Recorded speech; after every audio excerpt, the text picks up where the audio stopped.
দণ্ডকারণ্যে আবারও খুশির আমেজ নেমে এসেছে।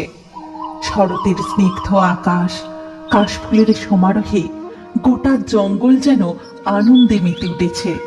মায়ের আসার সময় হয়ে গেছে, আর মাত্র কয়েকটা দিনের অপেক্ষা। তারপরেই মা তার 4 সন্তানকে নিয়ে মর্তে চলে আসবে। তুই ঠিক বলেছিস টুনিয়া। তার সাথে সাথে আমাদের বন্ধুরাও আসবে, খুব মজা হবে।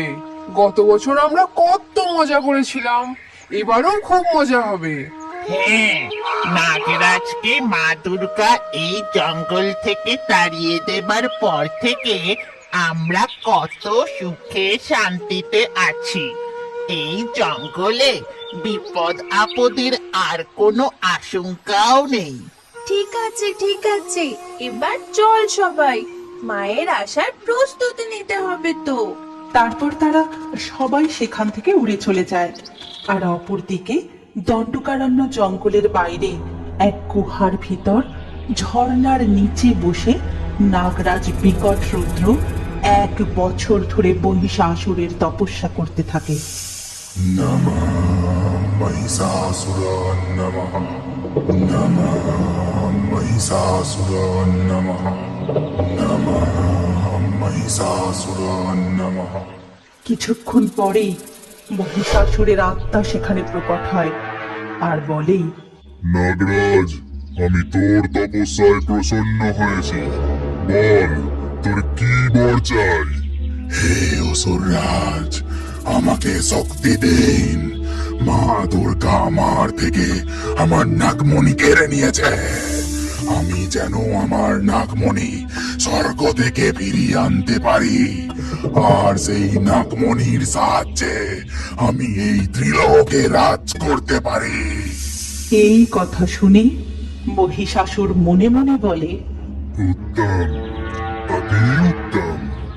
এখন এই বোকা নাগরাজকে দিয়ে নাগমণি হাতিয়ে নিতে পারলে ওই তুচ্ছ ছলনাময়ী নারীকে পরাস্ত করতে আমি সক্ষম হব, আর এই গোটা ত্রিলোক জুড়ে আবার আবার শুধু এই মহিষাসুরের রাজ চলবে। তথাস্তু। তবে তোর এই শরীরটা আমাকে কিছু দিনের জন্য দিতে হবে। আমার আত্মা তোর শরীরের মধ্যে প্রবেশ করবে, তারপর স্বর্গ থেকে নাগমণি নিয়ে এসে এই গোটা জঙ্গলকে চালিয়ে পুড়িয়ে শেষ করে দেব। তারপর ওই তুচ্ছ ছলনাময়ী নারী শক্তি দুর্গাকে পরাস্ত করতে পারলেই এই গোটা ত্রিভুবন জুড়ে শুধু মহিষাসুর আর বিকট রুদ্রের রাজ চলবে।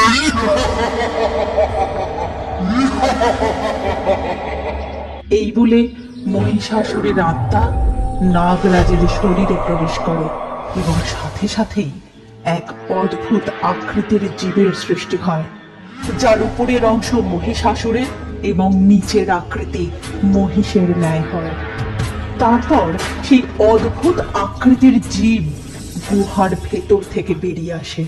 প্রভু, আপনার লাড্ডু খাওয়া শেষ হয়ে গেছে, আমাদের মরতে যাবার সময় হয়ে গেছে তো। চলুন না, দেবী লক্ষ্মী আর দেবী সরস্বতীর কাছে যাই, আমাদের বন্ধুরাও তো ওখানে অপেক্ষা করছে।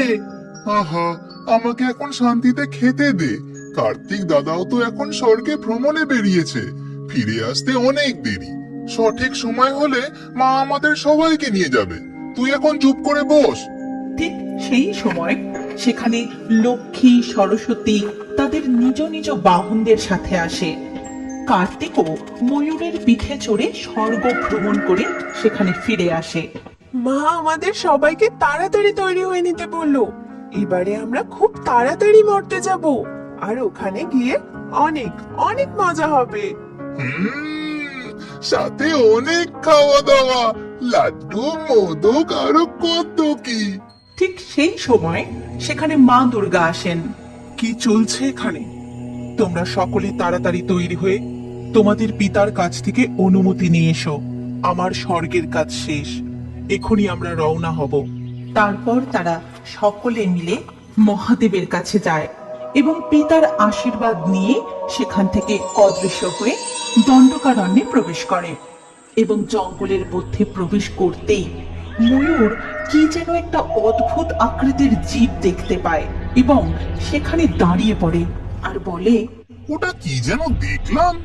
তবে কি জঙ্গলে আবার কোনো অদ্ভুত জীব আক্রমণ করতে চলেছে?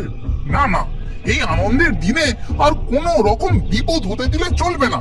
আমি নিজেই গিয়ে আগে ব্যাপারটা দেখে আসি, তারপর প্রভুদের নিয়ে যাব। এই বলে ময়ূর জঙ্গলের উল্টো দিকের পথে হাঁটতে থাকে। তারপর সে ওই গুহার সামনে এসে উপস্থিত হয়।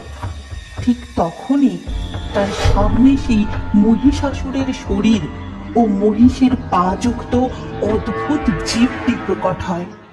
তাই দেখে তো ময়ূর প্রচন্ড ভয় পেয়ে যায়, কিন্তু সে কিছু বলে ওঠার আগেই মহিষাসুর তার মুখ দিয়ে একটা কালো ধোঁয়া বার করতে থাকে এবং সেই ধোঁয়ার দ্বারা ময়ূর পুরোপুরি মহিষাসুরের বশবর্তী হয়ে পড়ে এবং বলে, আদেশ করুন প্রভু, আমি আপনাকে কি সাহায্য করতে পারি? তুই এখনই স্বর্গে গিয়ে সেখান থেকে নাগমণি তুলে নিয়ে এসে আমার হাতে দিবি। আমি এখন স্বর্গে প্রবেশ করতে পারি না, তাই তুই আমার হয়ে এই কাজ করবি। যথা আজ্ঞা প্রভু।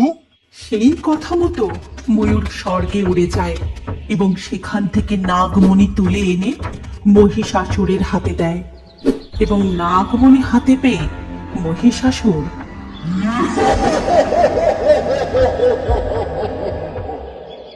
জঙ্গল তখন পুজোর আনন্দে মেতে উঠেছে। জঙ্গলের সব পশু পাখিরা